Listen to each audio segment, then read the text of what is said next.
Radio M, l'entretien.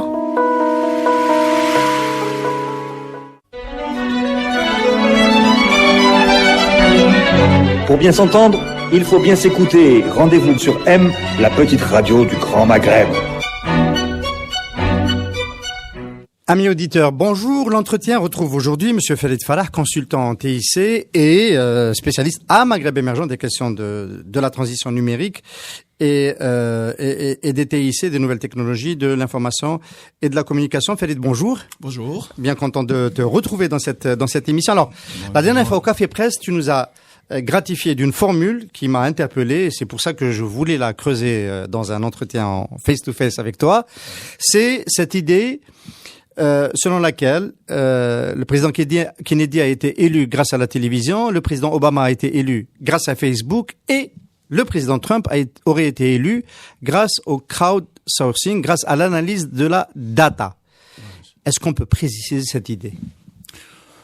Oui, moi je l'ai dit et je le répète, pour Kennedy c'est la télévision, pour Obama c'est Facebook et les réseaux sociaux, et pour Trump, involontairement, je le dis bien involontairement, ce sont les analyses des données générées par les internautes américains qui l'ont donné gagnant. Et une société d'Internet spécialisée dans le crowdsourcing, destinée aux études politiques, qui l'a donné favori. C'est une en Afrique du Sud, en Afrique du Sud, oui. Qui l'a donné gagnant. Alors, ça veut dire quoi? Alors, on va parler du making of, de comment ça se passe. Mais avant d'en parler, de pouvoir mesurer les tendances sur les réseaux sociaux, sur la big data que génèrent les réseaux sociaux, ça donne quel avantage stratégique? Comment on peut utiliser cet avantage? Avoir l'information en temps réel. D'accord? Le comportement des internautes sur les réseaux sociaux est un comportement spontané. Si on compare avec les sondages, avec les sondages, c'est pas spontané sur les sondages. Mais par contre, étudier une donnée générée par un internaute américain intéressé par des élections, sans qu'il le sache, la donnée a été analysée et comptabilisée par des spécialistes, des startups. Donc il y a un biais qui existe dans les sondages qui est corrigé et qui disparaît quand il s'agit des réseaux sociaux, parce qu'on a spontanément tendance à dire ce qu'on pense sur les réseaux sociaux. Ben oui, la majorité des internautes dans le monde ont fui le web. Ils sont sur les réseaux sociaux. Pas uniquement les personnes physiques, même les personnes morales, même les entreprises. On est en train d'envahir les réseaux sociaux. Alors, maintenant la question qui se pose, c'est comment peut-on s'emparer de cette data, de cette data pour pouvoir l'analyser? Est-ce que ça se fait à l'insu des réseaux sociaux, de ceux qui détiennent les tuyaux, de ceux qui détiennent les contenus, ou est-ce que c'est quelque chose qui est autorisé? Vous savez, je peux pas vous le dire exactement si c'est autorisé ou si c'est discrètement tout ce que je peux dire, c'est que le crowdsourcing, c'est une pratique qui permet à une organisation de délocaliser ou d'externaliser un problème. Ils soumettent un problème sur le réseau social. Ils le soumettent à qui? Ils le soumettent aux internautes ou aux utilisateurs des réseaux sociaux. Ils leur demandent de répondre à un problème. Un problème qui, subitement, on leur pose un problème, ils répondent. Ils ignorent qu'ils sont passés du statut de visiteurs sur Internet à un produit d'une économie ou d'une étude dont les résultats sont capitaux pour le fonctionnement soit d'une entreprise, soit d'un département gouvernemental, soit de tout un pays. Donc, si j'ai bien tout compris, l'analyse de la data générée par les Américains, les futurs électeurs américains, oui, qui a permis de sentir une tendance en faveur de Trump, qui s'est confirmée par la suite, oui, ce n'est pas nécessairement le fruit d'un hacking. Non, pas du tout. Pas du tout.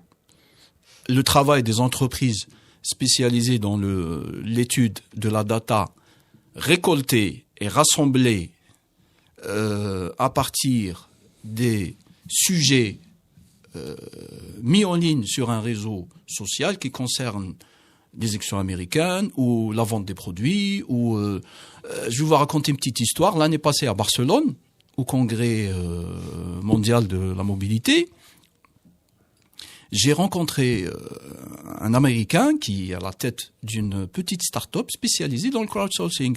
Qu'est-ce qu'il fait? Il a réalisé une application qui permet d'aspirer toutes les données que les internautes mobiles qui utilisent son application, il aspire toutes les données que ces internautes qui utilisent son application génèrent.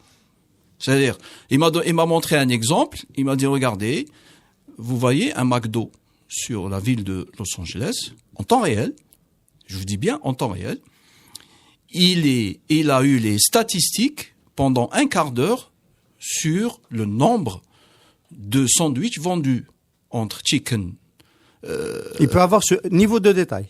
Ce niveau de détail, et le commercialise à la direction de McDonald's pour, si jamais il y a plus de poulet qui est utilisé que de viande, il va s'arranger pour tel magasin qui est situé à tel endroit géolocalisé a besoin, les personnes qui le fréquentent mangent plus de poulet que de viande, par D'accord. exemple. Ça, c'est un des usages commerciaux. Oui. On a vu que maintenant l'analyse des données sur les réseaux sociaux détecte des tendances dans l'opinion. On reste sur la politique. Oui.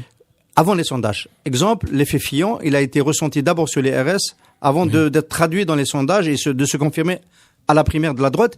Pareil pour Benoît Hamon il y a une semaine. Oui. Pourquoi ça passe plus vite?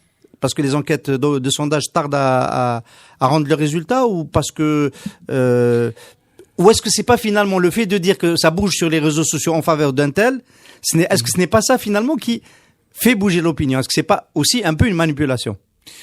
Non, c'est une question de génération, parce que la nouvelle génération des humains, elle est plus numérique que l'ancienne génération. Donc, les gens passent plus de temps sur les réseaux sociaux. Les personnes d'une certaine frange d'âge, disons de 20 ans, 21 ans, 22 ans, qui utilisent une tablette depuis son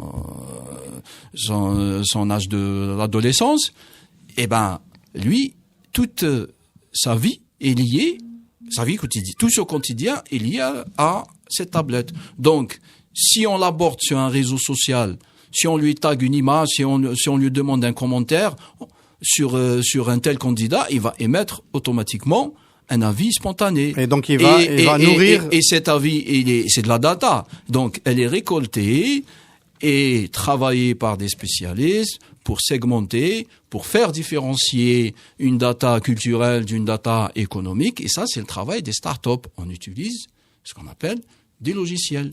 Demain, vers 2020, on va utiliser ce qu'on appelle les machine learning. D'accord? C'est comme si qu'on va... Une lecture voilà, on va... Vous savez, la différence entre les sondages et l'analyse, le data analysis, c'est que la data analysis analyse des données qui proviennent d'un environnement spontané. Alors, maintenant, on en arrive à quelque chose qui nous intéresse d'un peu plus près. Il y a 16 millions de détenteurs de comptes Facebook en Algérie. Et donc, il y a une data importante qui est générée par ces utilisateurs. Est-ce qu'on peut imaginer que des marques, des officines s'intéressent à l'évolution de l'opinion algérienne? Par exemple, au début de l'année, il y a eu les événements de Bdjaïa. Est-ce que c'est quelque chose qui aurait pu être détecté grâce au crowdsourcing, qu'il allait y avoir une grève, éventuellement des émeutes? Ouais, ça je peux pas le dire. En tous les cas, un mécontentement qui peut amener à ce type d'événement. Je peux pas le dire directement, mais tout ce que je sais, c'est que vu que la donnée générée par les Facebookiens algériens peut être utilisée par des sociétés pour établir un constat économique, politique sur le pays. Vu que la protestation politique algérienne occupe Facebook à 99%, donc tous les protestataires, tous les activismes, ceux qui font de l'activisme politique en ce moment, ils le font plus dans le domaine numérique que dans le domaine réel.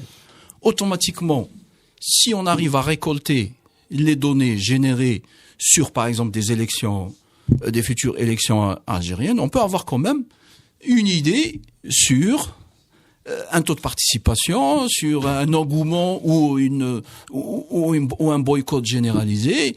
Tout ça, malheureusement, sert des bureaux d'études qui sont à l'étranger, qui travaillent pour le compte des agences gouvernementales. En tous les cas, pour notre part, à Maghreb Émergent Radio M, nous sommes mis à nous intéresser sérieusement à cette tendance-là de la population à s'exprimer sur prioritairement les réseaux sociaux. Et nous lançons à partir de ce lundi 30 janvier le classement des 500 pages les plus suivies sur Facebook en Algérie. Ça révèle énormément de surprises et énormément d'informations éloquentes sur les tendances, les institutionnels, les people, les hommes politiques, les communicants, le corporate. Donc, absolument. Quand même, c'est un nombre très très important. Et malheureusement, ces 16 millions génèrent de la data qui nourrit les autres économies et non la nôtre. Ça m'amène à la question totalement liée à celle-là. L'Algérie a la capacité de fixer une partie de cette data qu'elle génère, de la fixer sur le sol algérien en développant un réseau de data centers. Vous faites partie des spécialistes qui avaient recommandé d'aller dans cette direction il y a déjà 10 ans. Ça s'est pas fait. Pourquoi ? Plus de 10 ans. Parce qu'il n'y a pas l'écosystème. Parce qu'il n'y a pas la volonté politique aussi. Voilà. Aujourd'hui, avec l'avènement et l'innovation en matière des technologies du numérique, aujourd'hui, on arrive à traduire n'importe quel geste humain en data via des algorithmes, parce qu'on passe tout geste, un geste de paiement d'un être humain est traduit via des algorithmes en données, via des applications. Donc aujourd'hui, la feuille de route économique, c'est être humain qui est le produit de l'économie du savoir dopé par l'Internet, qui est le plus grand support, c'est qui est le support numéro 1 de transmission des données. Ensuite, ça devient une application, et ensuite, c'est de la data. Qui est produit, mais malheureusement, qui est stocké à l'étranger, et encore une fois, malheureusement, qui devient un élément anti-économique pour les opérateurs algérien. Alors c'était ma question. Pourquoi dire qu'il n'y a pas d'écosystème alors qu'on sait très bien que ça économise de la bande passante quand on va puiser dans cette data parce qu'il y a une requête.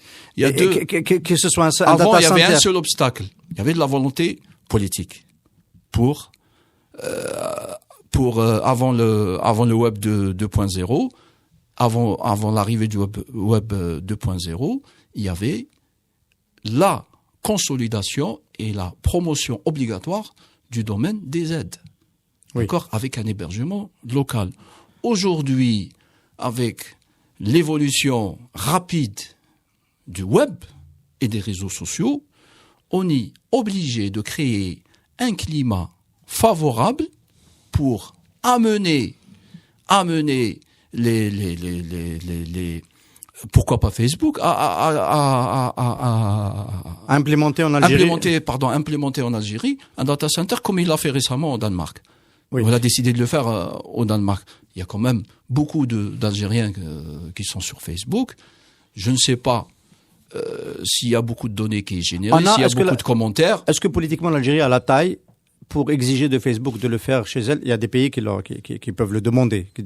Pour certaines données, exiger que ces données restent dans le pays. Pour les GAFA, les principaux générateurs de services numériques, on peut, pour une partie d'entre eux, leur demander de laisser une partie de leur data, de la laisser dans le pays quand il a une taille critique. Ma question, c'est est-ce que l'Algérie a atteint le seuil critique qui lui permet de négocier? Non, je ne pense pas.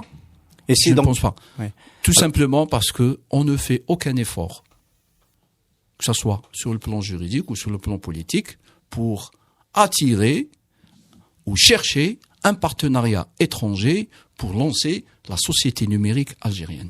Sans le partenaire étranger, on ne peut pas le faire. D'abord. Qu'est-ce qui peut motiver les pouvoirs publics en Algérie pour essayer de le faire? Économiser de la bande passante, c'est déjà, à mon avis, un argument. Je ne sais pas si ça l'est réellement, mais ça peut en être un. C'est un argument, disons, secondaire. Mais le plus important, c'est alimenter le marché de l'emploi local à travers le lancement de cette nouvelle économie. Meilleure protection sécuritaire en cybersécurité si on laisse les données en Algérie? Non. Bon, que ce soit, si les données sont à l'étranger, on peut pas les sécuriser. S'ils sont en Algérie, automatiquement, la sécurisation des données fait partie de la chaîne de production de ces données. D'accord? C'est obligatoire. Aujourd'hui, la sécurisation des données, c'est un élément important, stratégique, qui fait partie de l'agenda gouvernemental. Aujourd'hui, en Algérie, quelle est l'entité qui peut s'occuper de cette mission de la sécurisation des données? Elle n'existe pas? Dans les textes, ça n'existe pas. Mais si on fait de l'imitation en France, c'est le ministère de la Défense. Aux États-Unis, c'est le FBI. D'accord? Mais c'est une mission de sécurisation et non pas d'espionnage ou autre chose. Sécuriser les données. En Algérie, on ne sait même pas à qui. On ne peut pas faire le cloud en Algérie parce qu'il y a un vide juridique. À qui? Qui est habilité à être propriétaire des données publiques, des données des utilisateurs? Ça n'a pas empêché des opérateurs privés à créer du data center pour du cloud. Hein. Ça existe. Oui, ça existe. Mais il y a avec un des problème. Capacités modestes, mais ça existe. Aujourd'hui, on ne sait pas qui est propriétaire des données. Même la nouvelle loi des communications numériques ne le prévoit pas. C'est un problème. Alors, d'abord, pour créer l'écosystème favorable à une économie numérique en Algérie, il faut d'abord légiférer, créer les lois nécessaires. C'est pas prévu dans la nouvelle loi qui doit être adoptée par l'Assemblée nationale sur les TIC? Je n'ai pas vu la loi. On attend son adoption et sa publication dans le journal officiel. Mais à aucun moment, j'ai entendu la ministre parler de la propriété des données. Il faut d'abord désigner le propriétaire des données pour pouvoir les sécuriser. Oui. Et aujourd'hui, les Algériens sont appelés à générer plus de données. On ne fait aucun effort. Je vais vous raconter une petite anecdote.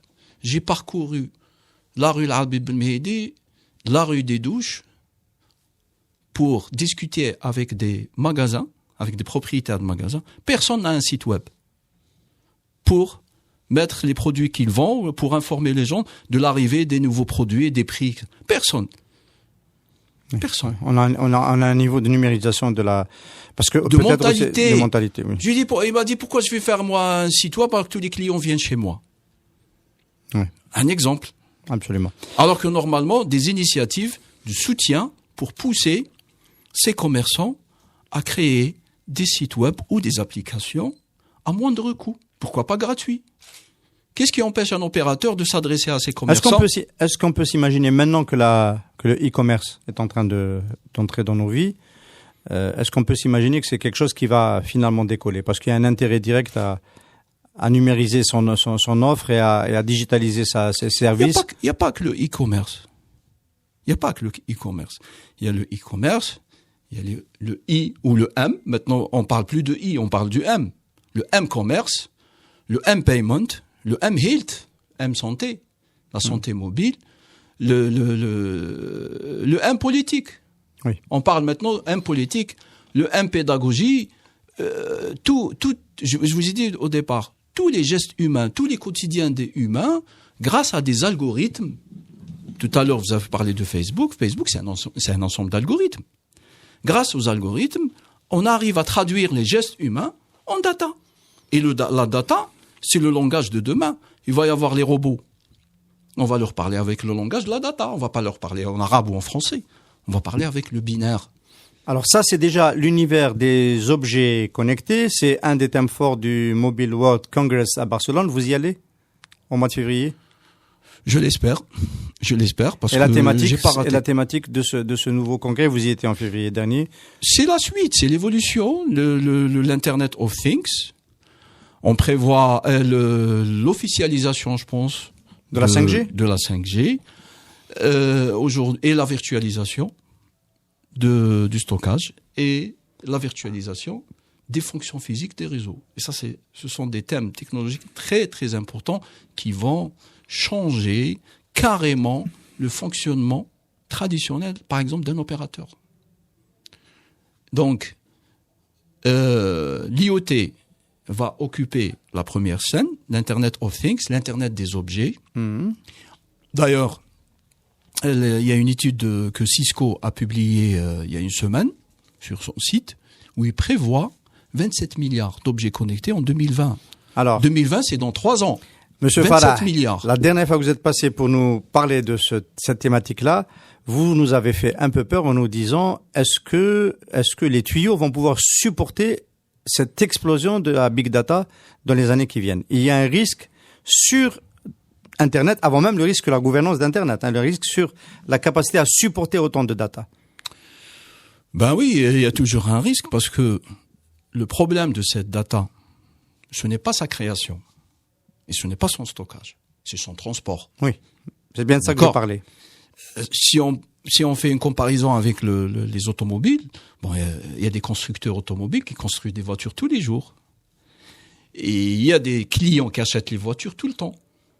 Et il y a des routes qui risquent de ne pas suffire pour avoir une circulation fluide. Ce risque existe toujours sur Ce risque existe toujours chez les opérateurs, chez les câbles. Il faut multiplier les câbles sous-marins, voilà, sous la mer. Donc, il faut mettre la main dans la poche pour investir, pour augmenter les capacités de transport de la data mondiale. Un chiffre révélateur, cette année, l'année 2016, 82% du trafic mondial data, c'est de la vidéo.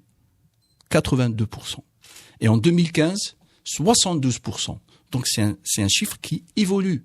Et la vidéo, vous avez vu Facebook, on fait le live vidéo, les médias du monde entier sont en train d'ajouter de la vidéo. Donc, il y a un besoin de transport de données. Et donc, les opérateurs alternatifs, ceux qui construisent les routes électroniques, ont de l'avenir.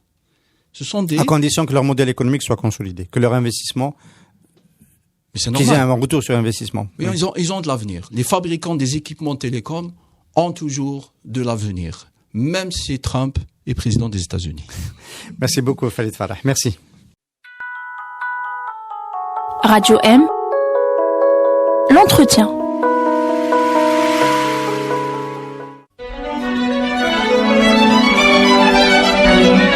Pour bien s'entendre, il faut bien s'écouter. Rendez-vous sur M, la petite radio du Grand Maghreb.